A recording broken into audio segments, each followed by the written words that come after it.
मैं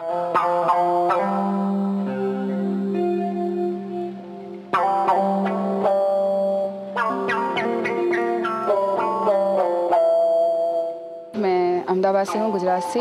मेरे पिताजी vegetable vendor है. I am the first girl from my society to become an IAS. And I've recently finished my MPhil in global political economy. My inspiration for joining the service was my father, who was a 1970 batch IAS officer. My husband is also in the IAS. We are a refugee family from Pakistan. I had to necessarily take my matriculation examination as a private student. I am from Solapur district of Maharashtra. I have come from very poor family background. My parents were working as a stone carvers. My father belonged to a family of zamindars. उनकी families में हुआ करता था एक आध बच्चे ऐसे होते थे जो जिनको पढ़ाया नहीं जाता था. So my father was one of those. I come from the southern part of India. I spent my life quite a few years outside because my dad was posted abroad. I am from the eastern part of Bhutan. My father is a banker. My mother is a kirtankar. We have a temple at a place called as Varangao in Maharashtra. My father is an head constable in police. My father is a farmer. I'm an MBA in finance. Graduated from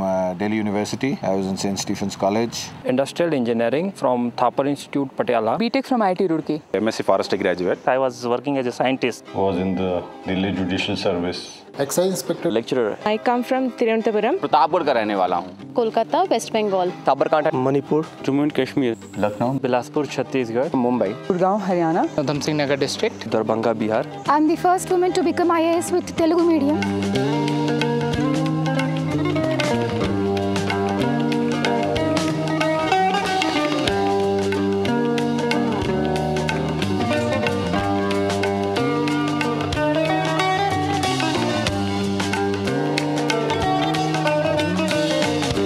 Opportunities available to the youngsters of those days were not as they are today.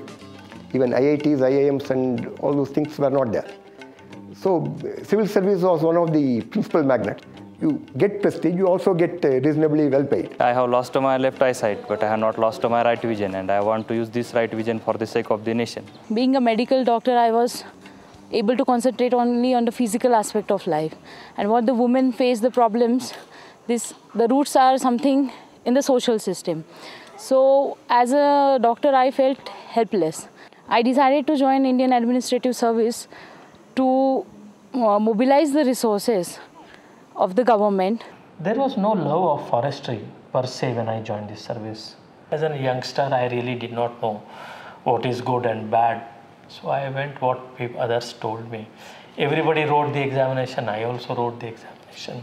In Bihar, if you go there, you will see that going into the civil services is the basic theme that any of the parents nurture in their child. It is one area which give you an exposure to work with the community. जो मेरा district पड़ता है साबरकांठा, वो tribal district है. मैंने बहुत सारी ऐसी प्रॉब्लम्स देखी है, ट्रांसपोर्टेशन की हो, रोड हो, या फिर कोई भी प्रॉब्लम गवर्नमेंट मशीनरी की हो. So one way is to criticize the thing that system is bad, politicians are corrupt, bureaucrats are corrupt, and second option is you yourself enter into the system and do the right things. Being into the forest service attaches to itself the element of adventure. जब मैं मतलब छोटा था तब उस समय national geographic और discovery channel बहुत ज़्यादा देखता था. तभी से लगता था कि फॉरेस्ट रिलेटेड जो भी सर्विस होगी उसमें काम करना है. I was without a job and I had kind of fallen in love. The loved one is my wife now. I was doing nothing. So she was sort of pushing me into saying, "Why you do something?" The easiest opportunity seemed to be to give the UPSC. Ever since I was small, I just wanted to be in the service. I don't know, maybe it was the glamour of seeing a DC or something. I'm still not sure. When we were preparing for the exam, we used to discuss that we don't want to become an IAS and IPS. We used to talk amongst each other, यार LBS पहुँचने का है.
the same feeling when a person goes to a temple or a mosque first time. I've seen these places only in magazines, and for the first time I'm seeing it in real life. जब हम लोग अंदर आ रहे हैं तो मुझे लग रहा है जैसे कि कोई सपना सच हो जा रहा है. It is one of the few institutions where people have to undergo a prolonged training, especially in the civil services, at one institution. During the foundation course, the whole lot comes here, where there are people from the IAS, the people from the Foreign Service, the Audits and Accounts Service, the Income Tax Service, all getting together as a batch. So a person who goes out from the academy as a probationer knows people all over the country.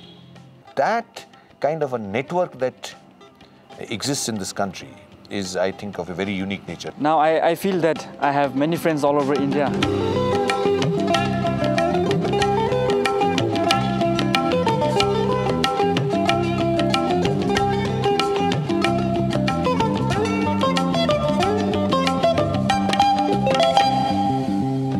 I wasn't good at horse riding, but the horses surely loved me. They never threw me off their backs. We used to laugh at people falling down from the horses. क्यों horse riding कराते हैं अभी तक? हालांकि उसका district में जाने के बाद कोई भी उपयोग नहीं हुआ. बट वो है ना एक परंपरा चली आ रही. वो घोड़े भी हैं एकेडमी के पास, उनका क्या किया जाए? To ride an animal can help you overcome many of your fears. And to overcome your fear for many of the services, especially the IAS and the IPS, is very, very important. So many of the instruments of state which we employ started off in India during the colonial phase. Now, if we argue, forget horse riding, that a parliamentary system of government, for instance, constitutional courts, independent judiciary, these are all things which we have borrowed essentially from, not only from Great Britain, but from various other constitutions in the world. The training model that has been adopted is the Thames Valley model. So it has been taken from the British. So maybe through that, some part of Western influence is there. Of course, the colonial hangover is inevitable. And because the time when all these courtesy and those kinds of books were put together, there would be this emphasis on maintaining an air of exclusivity. I think it's the necessity of wearing warm clothes, which is mandatory in a weather like Mussoorie. And if you have to be in a formal training institute, then you have to wear formal dress, so finally it boils down to suit and tie. So it boils down to colonial. If you call basic mannerism and etiquettes the legacy of colonialism, I don't think it is correct. What is more important is to remove that feeling of being elitist. That should go from all the services. I was hopeful when I was there that if they really spend a little more time on inculcating spiritual values, not just ethical values. There is hardly any spiritual teaching which is religion neutral. We are relatively shy of any symbols which remind you of a particular, religious background. If people from very high class of the society join the service, and which had been happening, so they would certainly be removed away from the rural masses by virtue of their upbringing. At least those people coming from rural background would have a better exposure of the rural background. And probably they would be able to better understand those conditions than people coming from very higher strata of the society joining these services. This aspect of rural people coming into this service will go a long way in improving or removing that colonial this thing.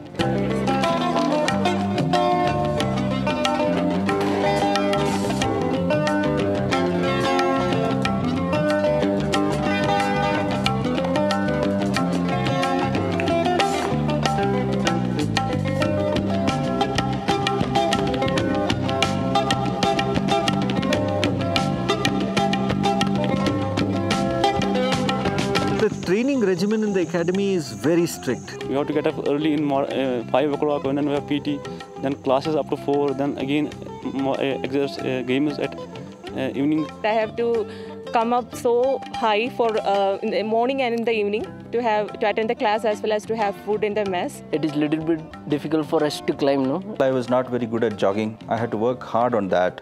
Our schedule is quite hectic over here. Even we don't have time to mix with our group. हमें ऐसा लगता है कि हमारी freeness थोड़ी bounded हो चुकी है. There comes a time when I feel monotonous. The mess is not very well managed. You know, when we are young, you are not wise enough to understand the inputs and the value, so you don't tend to respect it. When you left the academy, when you went into the field, there were moments when you thought, oh my God, I wish I had kind of heard this part more seriously. We had a very tough trainee. We didn't like it quite often, but we still feel that if we are accomplished as professionals today, it is simply because we were given appropriate training.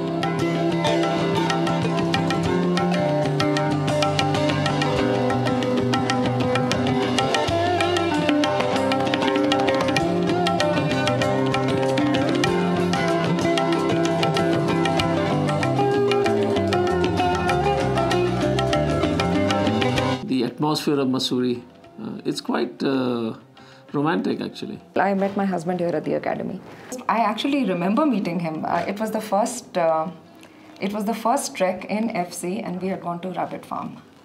So I remember it to the date. उस वक्त हम लोग training कर ही रहे थे यहाँ पे, तो हमने ये सोचा कि हम लोग घर चले जाएंगे, शादी करके वापस आ जाएंगे. जब तक शादी नहीं होती तब तक मेरा कार्ड चेंज नहीं करेंगे under the rules.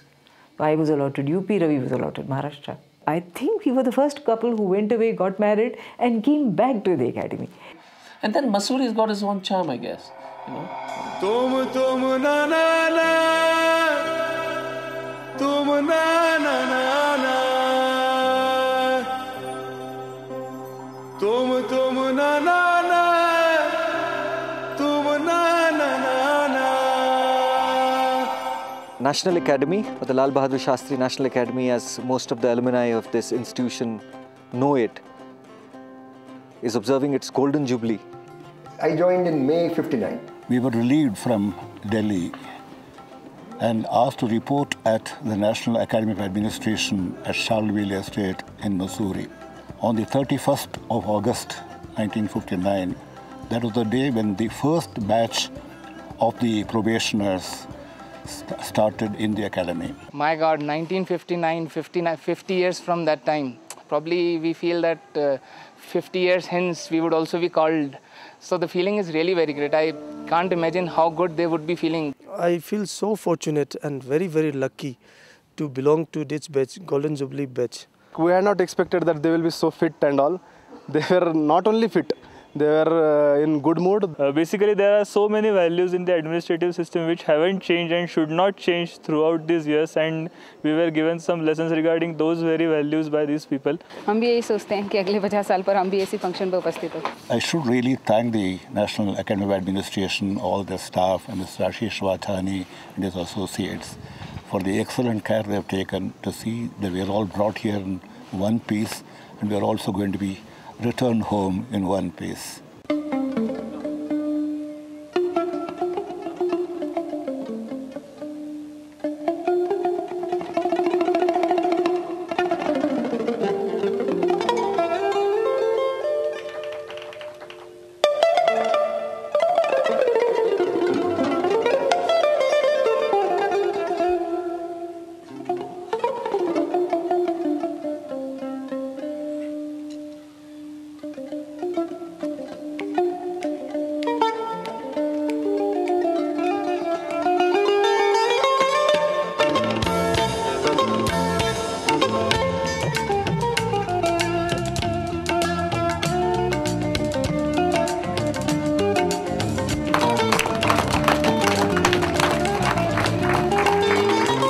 In our time, integrity was one of the most important aspects. Integrity not only in financial terms, but also professional integrity. And in those days, particularly in the higher civil service, the extent of corruption was not much. Well, as it happens, the general impression today is that things have changed. Corruption is not something which is restricted to a particular segment of the society. And bureaucrats are not a watertight compartment of the society. They come from the society. If there's something wrong with the system, it's always very easy to find and pin on a person who may not be in a position to retaliate. But corruption is not something which exists in isolation. Bureaucracy और corruption, और इसमें तीसरा एक angle है public.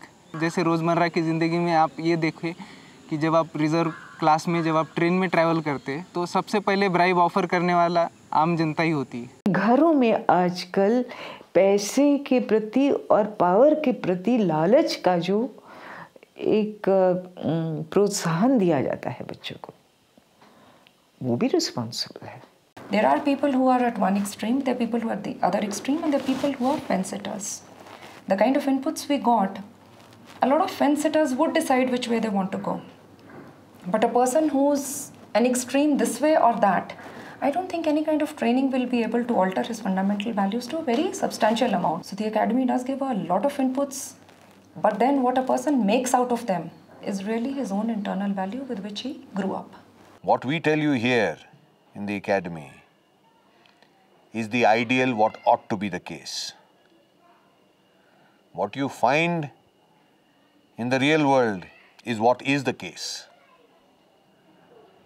Now your job is to transform the is into the ought.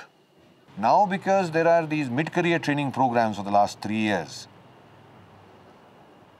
where people with 6 to 9 years of seniority, again the full batch comes here. People with about 16 years seniority again come for a full program here, the full batch comes. And the phase 5 program, people with 25 years seniority will also be coming here. So the opportunity again of reinforcing those values in large groups and to make them think about those values and rethink all those, positions, that opportunity is again coming back to the academy. And I think it was a wonderful experience. The whole batch came together. Other than the inputs which we got, the rebonding of the batch was something which was equally important. This is something that I have experienced in the last couple of batches which came here in the mid-career training program. They had this tremendous sense of, wanting to have a solidarity with respect to values. Knowing that some are slipping, to again pass strong resolutions that look, we need to stick by these standards and norms. So that normative function of the academy, which was initially limited to the first 2 years, that now in a way through the mid-career training programs is going to get extended. Public administration in the country is also undergoing a huge change. The technology and certain issues are changing so fast in today's world. So mid-career training is required and it has come as a boon. The training in the academy is essentially need-based. It